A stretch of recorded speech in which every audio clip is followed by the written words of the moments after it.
Hey everybody, it's Crappie Dan. I got a brand new segment. It's called Crappie Dan's Playbook for crappie fishing.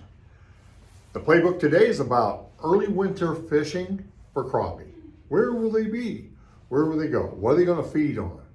Well, when it gets to this time of the year, the shad, the bait, are going to group up, and they're going to group up in areas where they're going to be protected from the northwest and north winds. Why?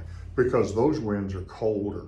So the water's going to stay stiller for crappie and for the bait because they don't want to be blown around in the wind and the waves.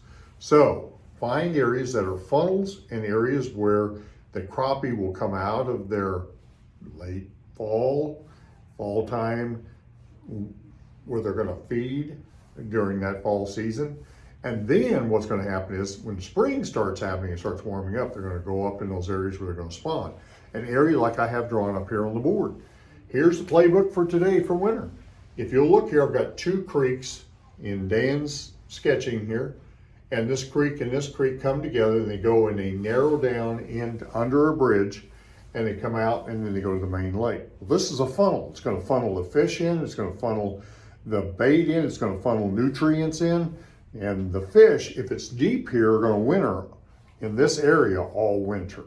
There are several places in the lakes around my area here that they do this regularly.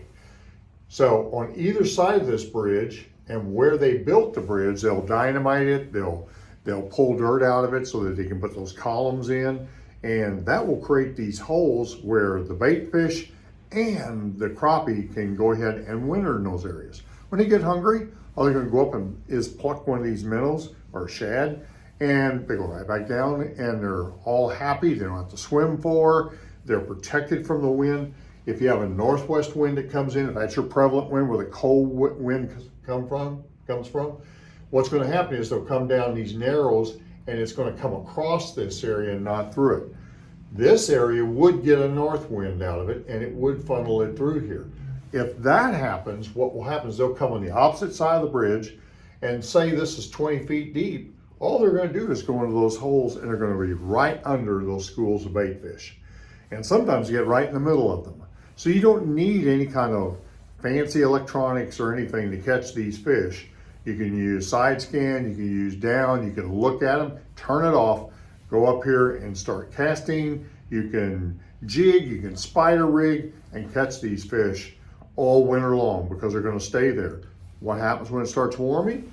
They're going to come back up into these creeks and they're going to spawn. And then they'll come back down as the shad move down and they move with them. If it gets too cold, then they'll move out of here and move into the main lake, into the main creeks, and they'll get even deeper. But this right here will produce for you on most winters. If you're not on hard ice, these places will produce. Try it. Try my playbook and tell me how you do with those crappie out there. This is Crappie Dan. Till next time, don't freeze to death.